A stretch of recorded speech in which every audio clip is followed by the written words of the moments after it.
Hello everyone, this is Mrs. Nguyen. In this video lecture, I will be talking about plagiarism in order to prepare you for the plagiarism quiz that is coming up. Alright, so before you listen to this lecture, you should have read chapter 26 in your textbook. Okay, in my announcement, I prompted you to do so since yesterday.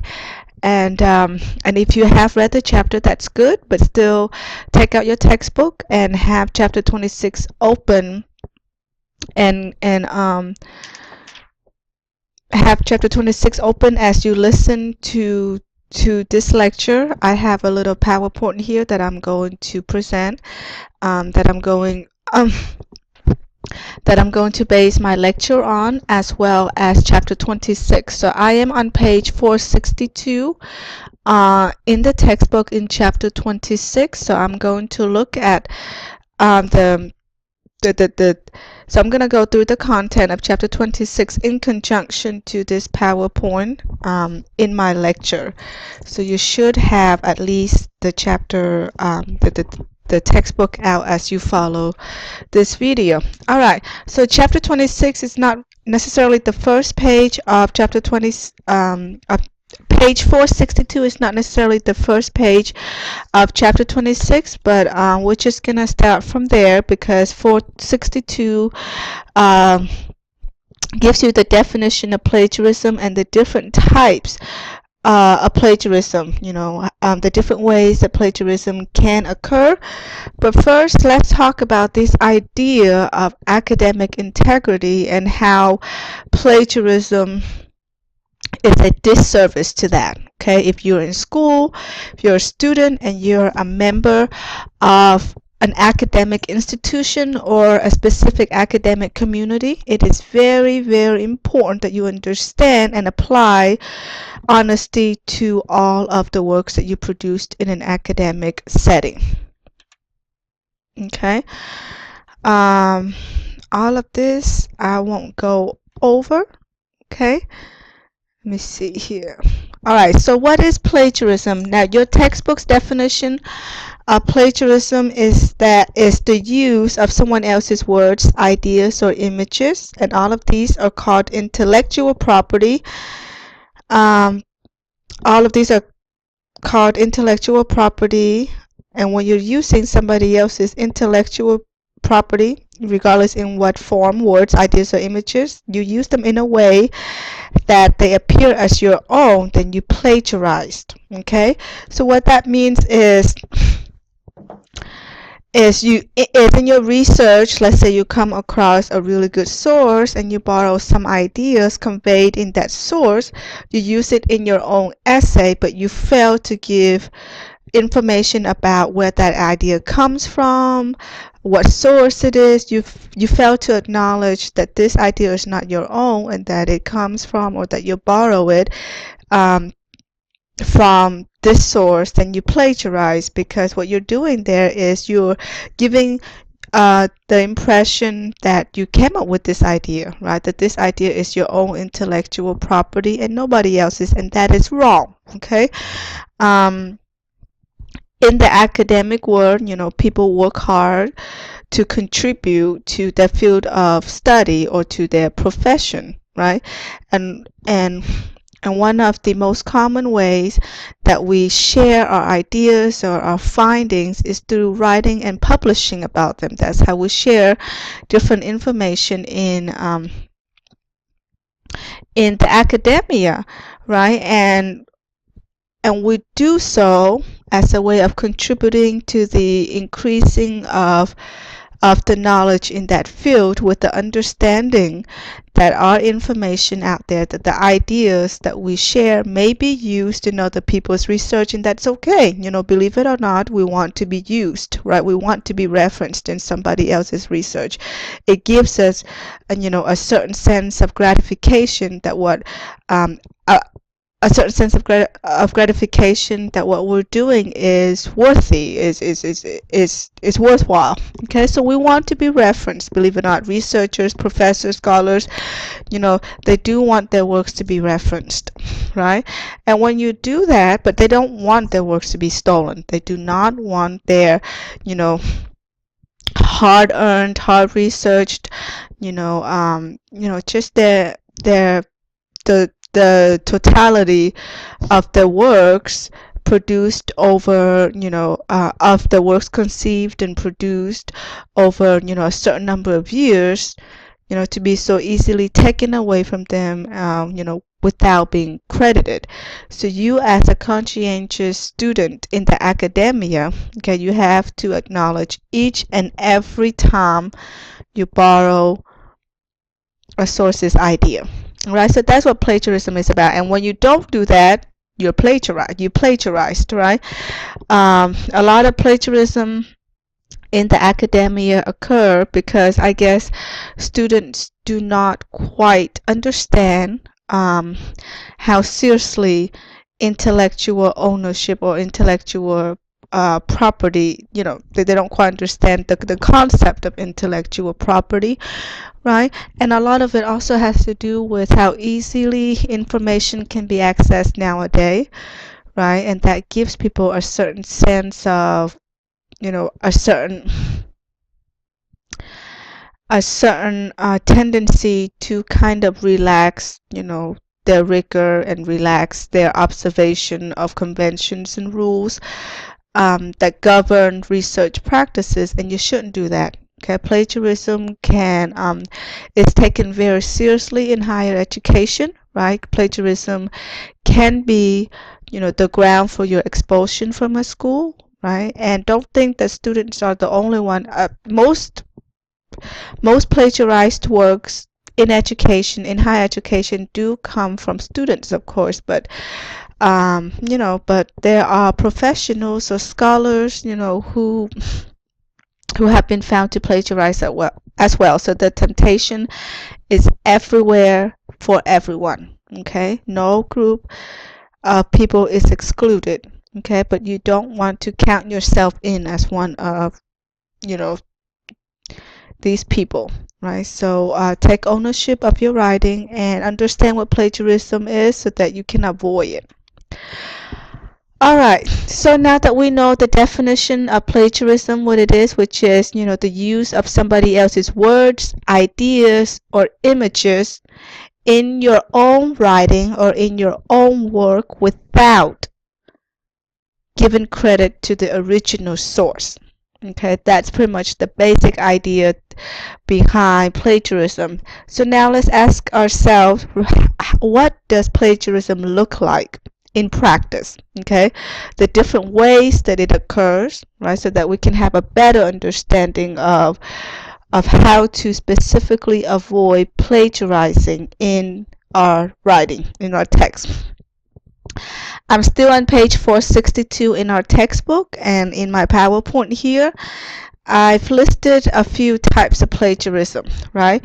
When you copy and paste somebody else's words or works without acknowledging the source, without saying that, this image or this idea comes from this website, or, this MLA style citation documentation examples come from Purdue Owl Lab, so forth and so on. You simply copy and paste somebody else's words, passage in their writing, and just, insert it in your own writing. You plagiarize, plain and simple. These are not your own words, and if you didn't acknowledge the source, you're saying that these are my own words, okay, in your paper, and that's not right. Not doing your own work, not writing your own essays. Okay, I've had quite a few plagiarized essays over the years that I've been teaching, okay, where students did not write a single word that appeared in the essay that they submit. Okay, that's plagiarism, plain and simple.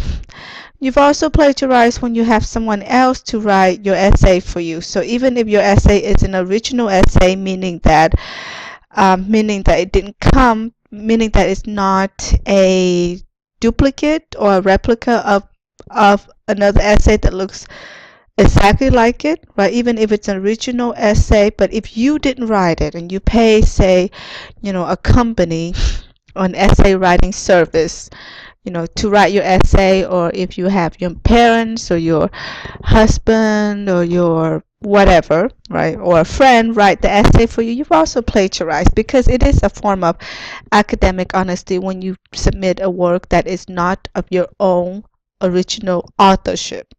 Okay? Even if the essay itself is original, right? Even if, say, your husband or your friend, did really write the essay from scratch by him or herself, right?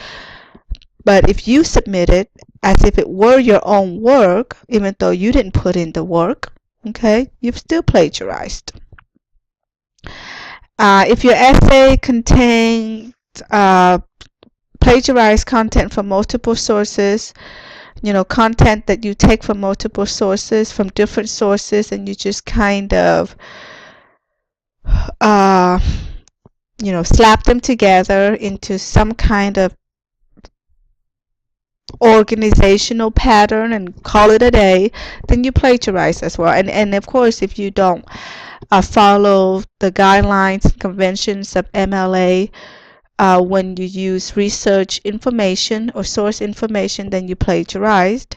When you submit a paper containing content that was previously submitted for a grade, you plagiarize. So this example would be, you had a friend who took 1101 last semester, and of course the curriculum is the same, right? And that friend gave you their literary analysis essay that they had written for their own 1101 class. Okay, and let's say that the essay was original, it wasn't plagiarized, right? It received an honest grade. It was an honest work that received an honest grade that reflects its honesty. Okay, but if your friend gave you that same paper for which he or she has already received a grade, right, and it's passed on to you, and you submitted for a grade, you plagiarized. Okay, because A, you didn't write the essay yourself, so that's plain and simple plagiarism. And A, the content of that essay is already stored in Turnitin, which is the program that we use to check students' originality, in students' work.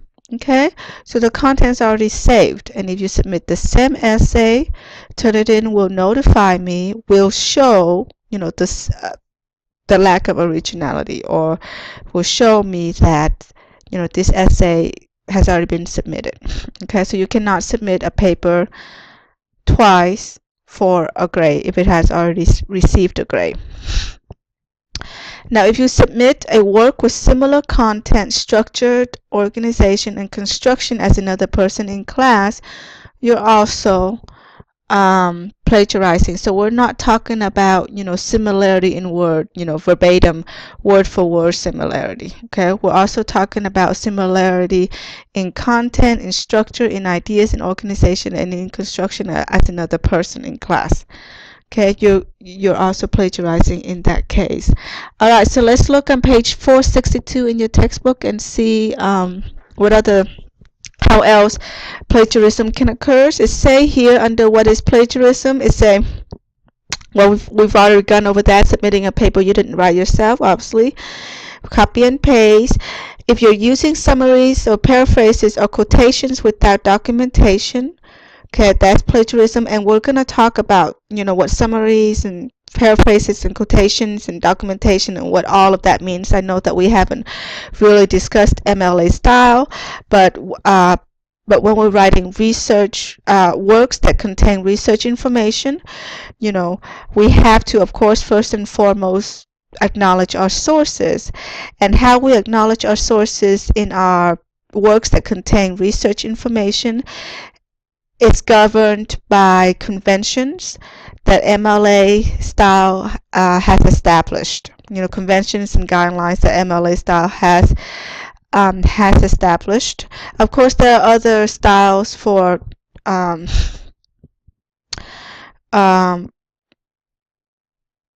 there are other styles that govern how you how you conduct research and how you reflect research materials in your writing, such as APA style, Chicago style, and some other scientific styles. But in the humanities, especially in English, the style that is the most common is MLA. And MLA is going to be its own topic later in a different module, right? But right now, but I will go briefly over the format of MLA that is required for every in-text citation that you have in your paper. So we'll talk about all of that complicated idea in a little bit, right? So if you're confused about, well, what do you mean summaries, paraphrases, or quotations with that documentation, that's fine. I'm going to go into, that arena in a little bit. All right, so to continue, other types of plagiarism are using the exact phrasing of a source without quotation marks. Okay, it's when you use a source's word, verbatim, word for word, right, without using quotation marks to signify that the words contained, the words that are enclosed within these quotation marks are not your own words, because that's what quotation marks do, right? They signal or they signify that the words contained within them, all of the words enclosed within the quotation marks from the beginning of the quotation mark to the closing quotation marks are not your own words. That's the purpose of quotation marks. That's what they signify, right? We all understand what quotation marks mean. Okay, now if you use this as sources exact phrasing, verbatim, word for word, without quotation marks, you are blatantly plagiarizing from that source. You are saying that these are your words. You came up with these words. You construct this passage, right? When you really didn't. So, this type of plagiarism can be unintentional. Unintentional meaning that the writer just probably forget a minor thing such as, inserting quotation marks. Okay, but plagiarism does not distinguish between intention or lack thereof. Okay, because the idea is that you should always be aware of what you put on the page. As a writer, you need to be conscious of the writing process, and you need to be conscious of every single sign that you put on the page. Okay, because it is ultimately your work and you are responsible for every aspect of it, right? So that's why intention does not matter in the grand scheme of things, in the grand scheme of, I don't know, plagiarism. Okay, and we do not distinguish from intention, meaning that we do not penalize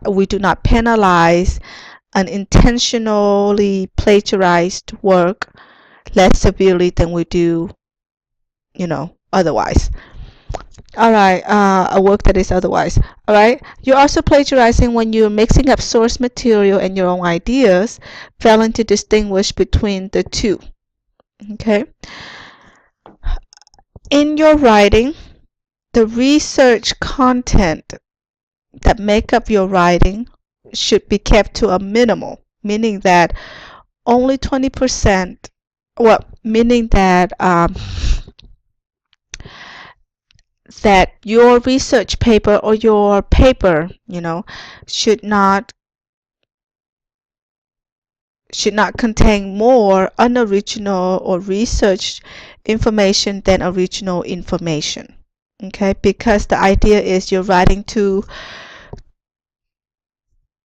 share some original thoughts, some original ideas with, secondary support from sources, right? But the secondary support from sources, your sources' ideas should not be, the star of your essay. It should not overwhelm or overpower or outnumber or outnumber or oversee or exceed your original content that you come up with, that you want to share with the rest of the community.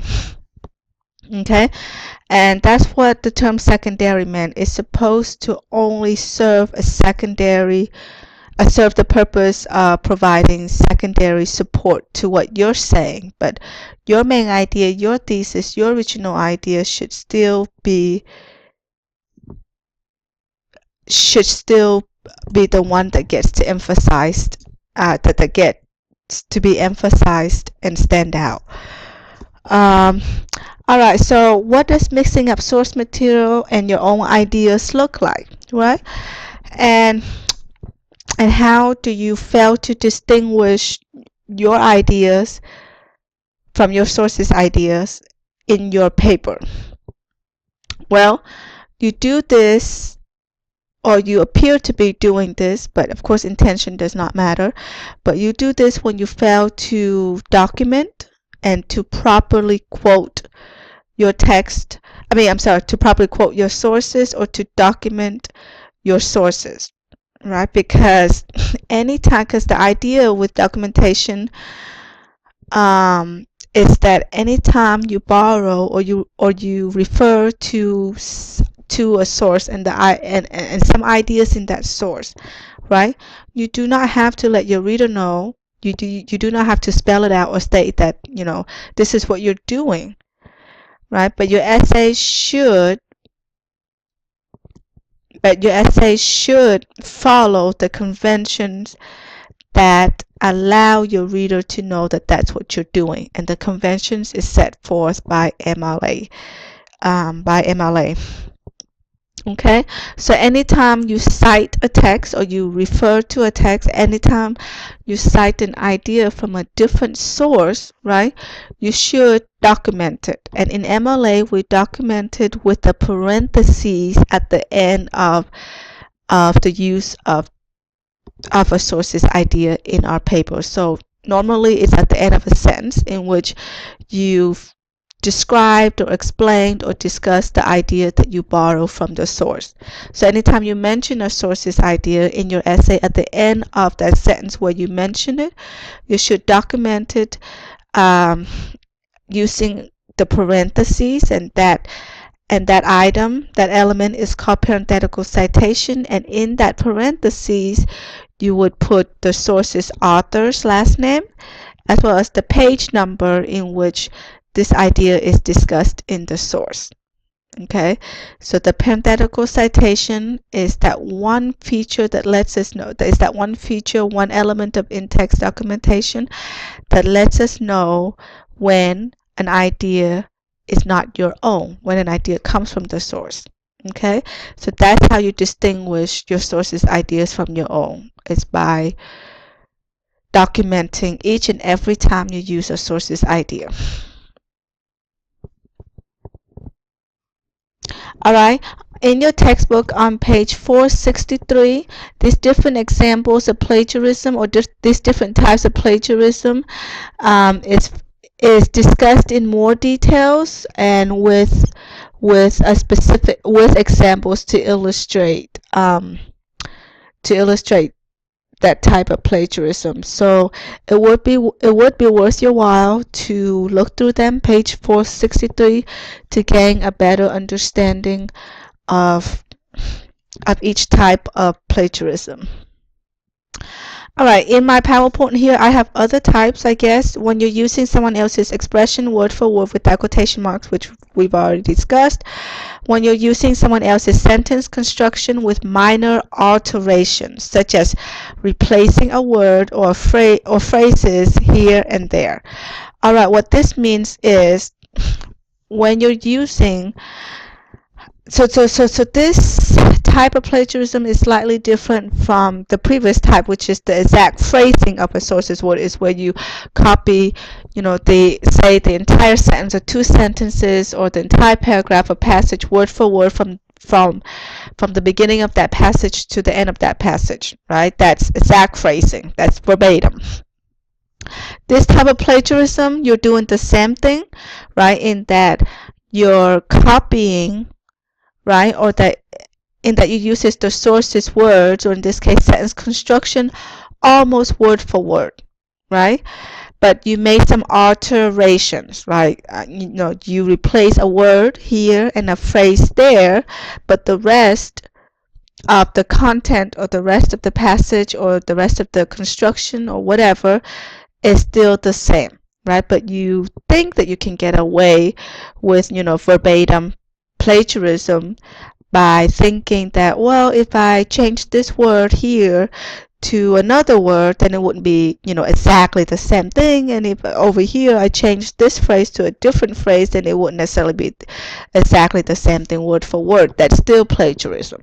Okay, anytime it uses a source's exact phrasing that contains, 3 or more words, then you plagiarized. Okay, so don't think that you can get away with it if you just make some minor changes here and there in the phrasing or in the sources, sentence construction or in the sources, construction. They're still plagiarizing. When you're conflating your own material, okay, we've just discussed that. When you fail to document in text citations, such as summary, paraphrase, or quotation of sources, right? So anytime you summarize, so plagiarism is not just about stealing a source's exact phrasing or exact words, right? And not have to rephrase it in your own words. Plagiarism can also occur and does occur also when you do summarize or paraphrase or rephrase a source's ideas in your own words. You can still plagiarize. How so? Well, you can still plagiarize an idea even if you put it in your own words when you fail to document, that idea. Right? When you fail to signify in your paper that this idea that you've summarized or paraphrased in your own words are not necessarily yours or are not yours. It's a source's, right? Because remember, the definition of plagiarism is the use of someone else's words, ideas, or images. So far, we've kind of focused on, the use of somebody else's words, but ideas, matter as well. So while you may not, quote or use the exact words of a source, does not mean that you're not plagiarizing when you use that source's idea and put it in your own word. And you plagiarize in that case, if you fail to document that idea that you put in your own words in your essay. So you gotta document each and every time you use a source's idea, even if it's phrased in your own word, okay? In your own words. And how do you document an idea that you've cited in your text? Well, I know, like I said, we haven't gone over MLA style, but again, think back to that parentheses that I mentioned earlier. Okay, you document at the end of a sentence where you've rephrase the source's idea with the parenthetical citation, which is pretty much a parenthesis that has the source's author's last name and the page number in which the idea is discussed in the source. Okay? So like I say, you can also plagiarize ideas, not necessarily words, even though most students think that, oh, they're not plagiarizing if they put it into their own words. Well, and that's not necessarily true, right? You still, even if you put in your own words, the idea is still not yours, and you still have to indicate that the idea is not yours by documenting that idea with the parenthetical citation. All right. In this slide, it talks about how a work has plagiarized content if it contains at least one plagiarized sentence. Okay. Be aware of instructors' policies on plagiarism and guidelines. All right. In your essay, in your textbook on pages 464 to 465, we're still in chapter 26, right? Talks about how plagiarism is a serious issue in the academic community. Okay. And it explains, the different and it explains why it's a serious issue and how it can harm the practices of the community. Okay, and on page 465, it has some tips and suggestions on how to avoid plagiarism. Resist the temptation to plagiarize. That's plain and simple. even when you have to perform, extensive research for a writing project, just be firm in your mind, in your will, that you will not plagiarize, right? So resist the temptation to plagiarize. Work hard to protect yourself from those charges by playing by the rules, which is the next tip. Take orderly, accurate notes. That's very important, especially when you're looking at a lot of sources, because to find good, reliable, credible, academically appropriate, relevant sources, you have to have looked through many, many sources before you can narrow down, your sources that fit those criteria. Okay? But at the beginning, when you're sorting through or consulting through all of these sources to evaluate them, to see which ones make the cut, you have to be able to keep track of what each source is about, because each source brings something different to the conversation, and you have to be able to know who says what specifically. Okay, so to do that, you have to kind of devise an effective note-taking system or source tracking kind of system. You can certainly take notes. You can certainly print out your sources, and take notes on the side, or if you're just performing online research, exclusively, say, in Galileo. Okay. And a lot of the articles on Galileo are quite long. You probably, don't want to waste all that paper and ink in printing out every single sources that you may not use. What you can do is create a bibliography, which is uh, a list of your sources, a list of your sources referenced by the bibliographic details, such as the title, the author, the publication journal in which it was published, when it was published, and all of those things are the bibliographic items of a source, right? So a bibliography is just, a list of sources that you're working on, or you can also keep an annotated bibliography, which also lists all the sources that you're looking at, document all the sources that you're looking at in terms of their bibliographic details, as well as annotations of the sources, as well as annotation for the sources, right? So an annotated bibliography, you would kind of document your source, with all of that bibliographic details, and then underneath that, you would write a paragraph or two about what the source says, right, to kind of remind yourself later on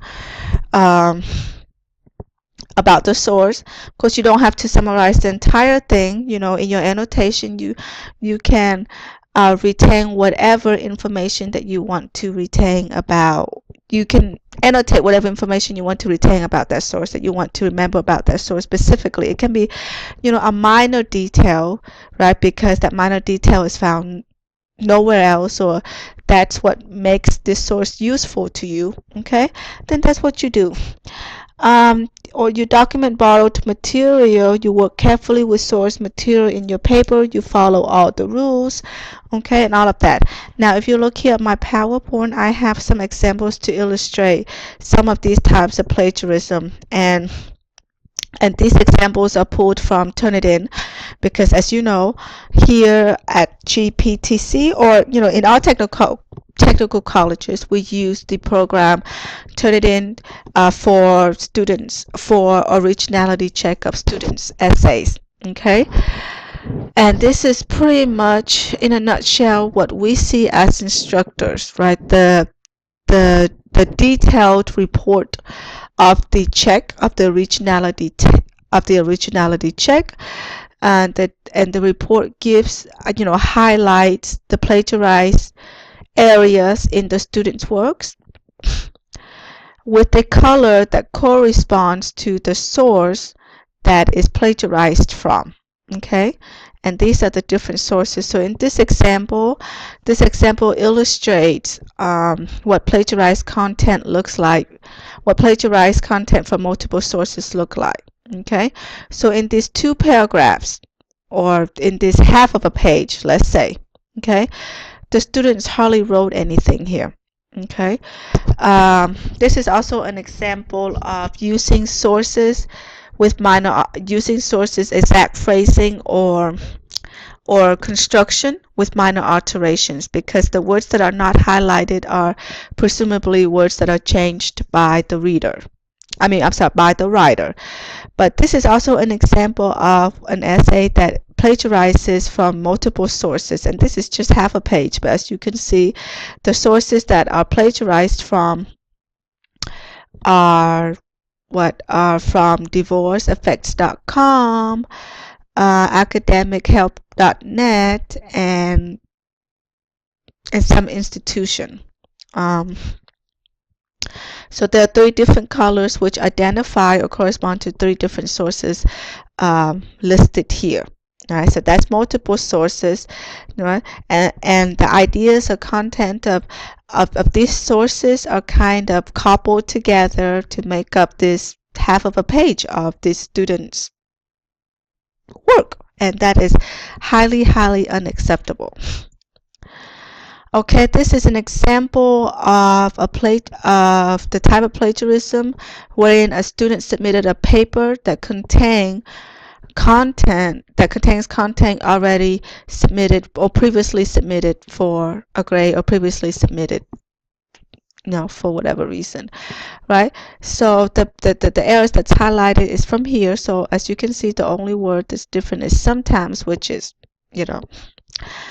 all right. So the content, this highlighted passage, all right, is already found in another essay previously submitted to Georgia Piedmont Technical College, or to another technical college within the technical college system of Georgia. Okay, and that's not acceptable. If it's already submitted, it was submitted for a grade, and it seems like the content is being passed to another student for the exact same purpose, and that's not acceptable either. This is an example of using someone else's expression word for word without quotation marks. All right, so as you can see here, from United States, or from researchers, to here, okay, this entire phrasing, this entire passage is not the writer's own words. Okay, it's the source's word for word from here to here. Okay, and it shows the source and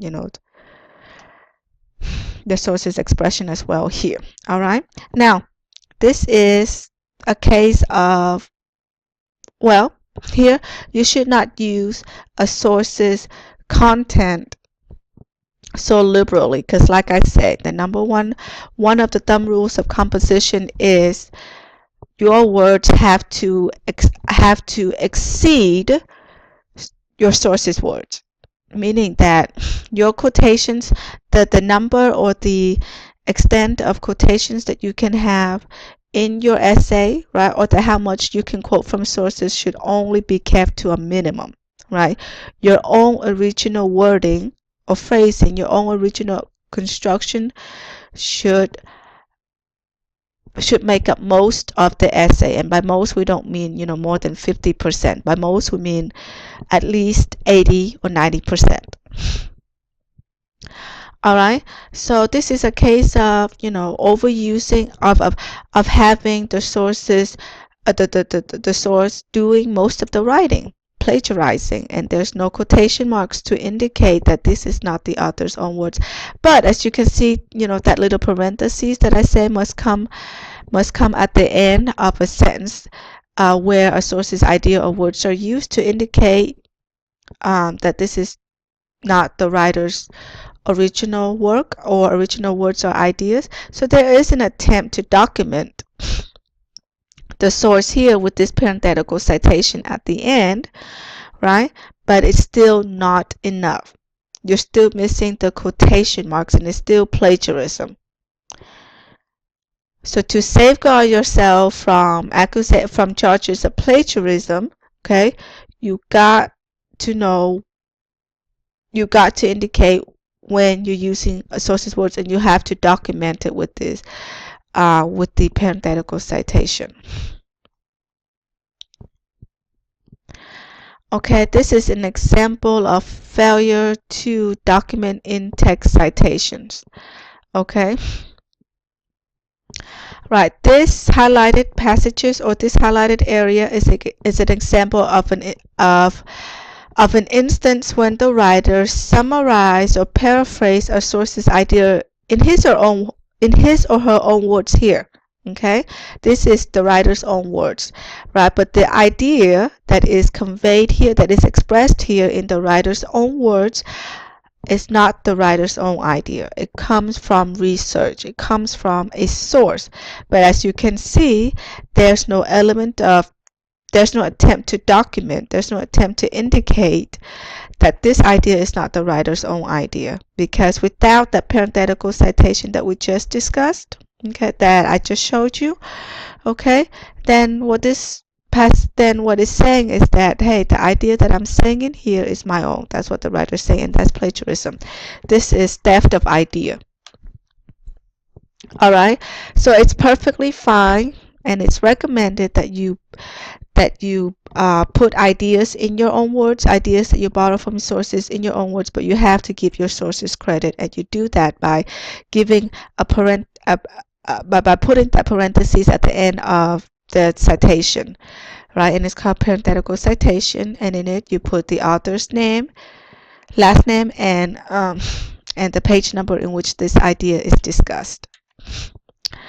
We've talked about how to avoid plagiarism in your textbook. I just went over that, and that is the end of this PowerPoint. But I do have one more, a couple of more pages in the textbook in chapter 26 to draw your attention to, and that's pages 466 and 467. Right? It talks about how to avoid further source abuses. Okay, so the title is Avoiding Other Source Abuses, and you need to understand how source abuses, as it's discussed on these two pages, differ from plagiarism. Okay, so the different ideas here that are discussed here in different types of source abuses here are not necessarily examples of plagiarism. Okay, these are examples of writers using sources, words, or ideas in the right way in terms of not plagiarizing.